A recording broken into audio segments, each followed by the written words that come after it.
I found a legal document with my name on it. It was already signed. And I swear to you, I never signed it. The date on the paper was 3 years ago. My full name was printed perfectly. My signature looked real. Too real. At first, I thought I was losing my mind. I stared at it, hoping my memory would suddenly come back. But it didn't, because this wasn't something small. This paper decided my future without asking me. What scared me the most wasn't what the document said. It was who prepared it. My family. The people I trusted more than anyone. The people who always said they wanted what was best for me. That's when I realized something terrifying. This wasn't a mistake. This was a backup plan. And I was it. Before I go any further, subscribe to the channel and comment where you're watching from. Because this story might sound unreal, but it happened in a real American family just like mine. My name is Emily Parker. I'm in my early 30s, and for most of my life I was the dependable one in my family. I paid my bills on time. I saved money. I never asked for help. If something went wrong, I handled it quietly and moved on. My parents liked to say I was strong. What they really meant was I didn't complain. My mom, Karen, always spoke in a calm, caring voice. She worried about everyone. My dad, Robert, stayed quiet and avoided arguments. He believed silence kept the peace. My older brother, Jason, was different. He always needed help. Money problems. Bad decisions. Second chances. Somehow, there was always room for him to fail again, and there was always an expectation that I would be fine. We looked like a close family from the outside. Group chats, birthday dinners, holidays together. No yelling. No obvious drama. I thought that meant love. The person I felt closest to was my grandmother, Margaret. She was sharp and observant. She didn't talk much, but when she did, she paid attention. She used to tell me something that never made sense at the time. She would say, read everything twice, even the things meant to help you. I didn't listen. I believed loyalty protected me. I believed being useful made me valuable. I believed my family would never make decisions about my life without telling me. I was wrong. And the worst part is, I didn't find out during a fight or a breakup or some big argument. I found out while helping my family. While doing exactly what they always expected me to do. That's when everything started to fall apart. I didn't find the document because I was snooping or suspicious. I found it because my family asked me to help. Jason had messed up again. Nothing dramatic on the surface. Just another situation that needed fixing. A missed payment. A warning letter, something my parents called a temporary setback. They asked me to organize paperwork so things wouldn't get worse. That was always my role. I sat at the dining table with a stack of folders, coffee going cold beside me, doing what I had done 100 times before. Bills, insurance forms, old statements. Then I opened a plain gray folder labeled Emergency Measures. I almost skipped it. It looked boring, official, not meant for emotions. Inside was a document thicker than the rest. Legal language, paragraphs packed tight, and then I saw my name. Not once, over and over. Emily Parker. Emily Parker agrees. Emily Parker assumes responsibility. My chest tightened, but I told myself to relax. Families share paperwork. I kept reading. That's when I saw the date. 3 years ago. A date that meant nothing to me until I realized what else was there. My signature. Clean. Confident. Exactly how I used to sign my name back then. For a moment, I honestly wondered if I had done this and forgotten. I replayed those years in my head. New job. Busy months. Stress. But this was not something new. Forget. This was not a permission slip or a form at the doctor's office. This document named me as a financial guarantor, a legal fallback. The person responsible if Jason failed again. And the language was clear. It wasn't a maybe. It wasn't a discussion. It was automatic. If certain conditions were met, my life would quietly become collateral for his. I felt embarrassed before I felt angry. Embarrassed that I might have agreed to something this serious without understanding it. Embarrassed that I hadn't known my own value well enough to protect it. I called the family attorney, Paul Whitman, expecting him to laugh and say there had been a mix-up. He didn't. His voice was calm, almost cheerful. He said the paperwork was solid. He said the plan was put together carefully. When I asked who requested it, he paused just long enough to feel intentional. He said my parents wanted to make sure the family was protected. That word stuck with me. Protected. I asked why no one had ever told me. He said, sometimes these things are easier when they don't become emotional. That's when the fear really set in. Because this wasn't hidden by accident. It was hidden so I wouldn't argue. So I wouldn't ask questions.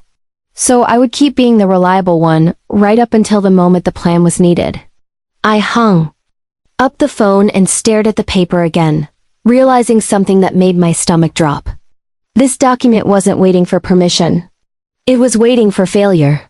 And my family had already decided whose failure mattered more. I didn't confront my parents right away. I went to Jason first, and that was my first mistake. I told myself it was fair. I told myself he deserved a chance to explain before I accused anyone of anything. We met at a small coffee shop near his apartment, the kind of place where people talk quietly and pretend their lives are under control. I slid the document across the table and watched his face change. At first he looked confused, then uncomfortable, then scared. He said he didn't know about the details. He said Mom handled all the paperwork. He said he thought it was just insurance or some safety thing that would never be used. When I asked if he knew my name was on it, he hesitated before saying yes. That pause mattered more than anything else. He told me he assumed I'd be okay with it because I was always okay with things. I hated that he was right. I left that cafe feeling torn between anger and guilt, already starting to carry the weight for him again. Instead of cooling off, I went straight to my parents' house. I didn't plan what I would say. I just walked in and asked my mom when she decided my life was something she could sign away. Karen didn't raise her voice. She didn't even look shocked. She sat down and asked me to breathe. She said I was being dramatic. She said the document was never meant to hurt me. It was just paperwork to keep the family safe. My dad sat there staring at the floor like he always did when things got uncomfortable. When I asked him if he knew, he nodded without looking at me. That hurt more than anything, my mother said. Karen told me I had agreed. She said we talked about it years ago. She said I nodded. She said I trusted her. I started doubting myself again. That's how she always won. I raised my voice. I accused her of lying. She accused me of abandoning the family. The conversation went nowhere, and I walked out shaking, convinced I was the only one acting crazy. For the next few days, I did something I'm not proud of. I cut everyone off. I ignored calls. I didn't answer messages. I told myself distance would give me clarity. Instead, it gave them time. One evening, as I was cooking dinner, my phone buzzed with an alert from my bank, a notification I had never seen before. It said a contingency account had been accessed. I didn't even know what that meant at first. I logged in, my hands shaking, and saw the truth laid out in numbers. The plan had already been triggered. While I was trying to calm down and be reasonable, the backup plan was quietly moving forward without me. That was the moment everything shifted. I realized my mistake wasn't confronting them. It was assuming honesty mattered to people who had already decided my role. From that second on, I stopped reacting. I stopped explaining. I stopped trying to be understood. I started preparing. I didn't sleep that night. I sat on my couch with my laptop open, bank statements pulled up, legal terms blurred together, and one clear thought repeating in my head. This was already happening. Not later. Not if things got worse. It was happening now. The contingency account showed activity tied to Jason's missed obligations. Fees had rolled over. Guarantees were being referenced. Everything I had been told was, just in case, had already moved into motion while I was still trying to calm myself down and be fair. That was when fear turned into something sharper. Anger gave way to focus. I called a lawyer the next morning. Not the family one. Someone with no history, no loyalty, no emotional language. I told him everything. I emailed the documents. I waited. When he finally spoke, his tone was careful. He said the paperwork was legally clever. He said it was designed to move fast before the guarantor could react. Then he paused and said something. That changed everything. He said there were signs this plan was never meant to be discussed with me at all. It was meant to be activated quietly and normalized later, once it was too late to undo. That afternoon, My mom called like nothing had happened. She asked how I was doing. She said we should all sit down and talk calmly. I agreed, and that surprised her. We met at my parents' house, the same living room where every serious family conversation had been softened by polite voices and forced smiles. Jason was already there, pacing. My dad sat in his usual chair, hands folded. My mom smiled like this was a misunderstanding we were about to clear up. I didn't raise my voice. I didn't accuse. I asked one question. I asked when they planned to tell me the plan was already active. The room went quiet.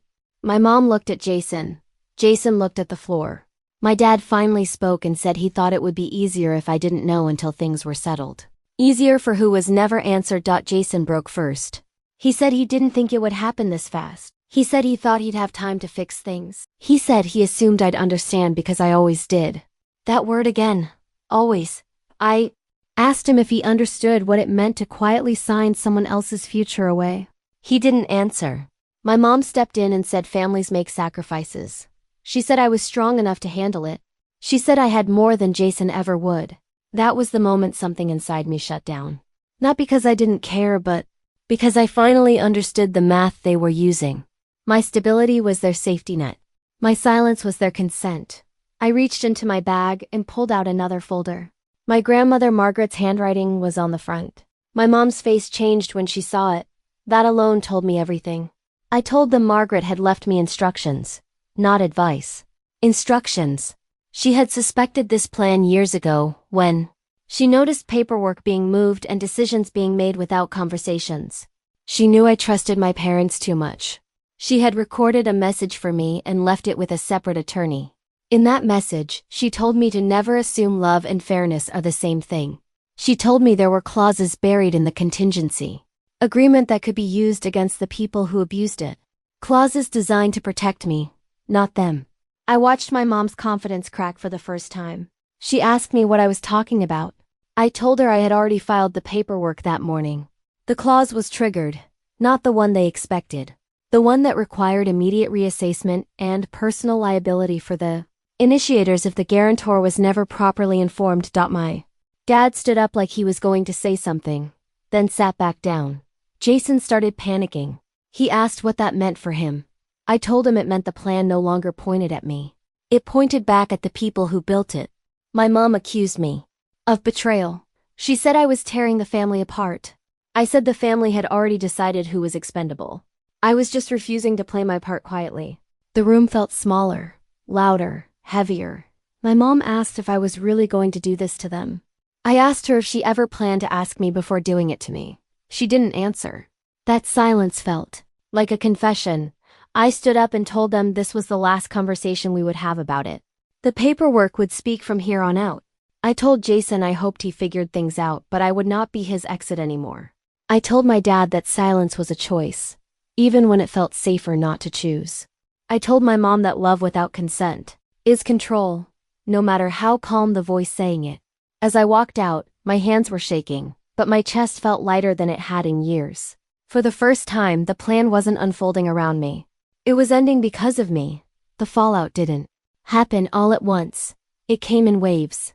The first wave was silence. Group chats went quiet. Calls stopped. Holidays passed without invitations. At first, that silence felt like punishment, and I almost broke. I kept reaching for my phone, wondering if I should apologize just to make the tension stop. That old instinct to smooth things over was still there, whispering that peace mattered more than fairness. But then I remembered how easily my future had been signed away in the name of peace. That memory kept me steady. The second wave was anger. My mother sent long messages about family loyalty and sacrifice. She said I had embarrassed her. She said I had turned a private issue into a legal disaster. My father sent one short text, saying he hoped things could go back to normal someday. Jason didn't say anything for weeks. When he finally did, it wasn't an apology. It was a question. He asked what he was supposed to do now. That was when I understood something important. They weren't upset because I was hurt. They were upset because I stopped absorbing the damage for them. I won't pretend I handled everything perfectly. Looking back, I see my own mistakes clearly. I stayed quiet for too long. I trained them to believe I would always say yes by never saying no. I confused being needed with being loved.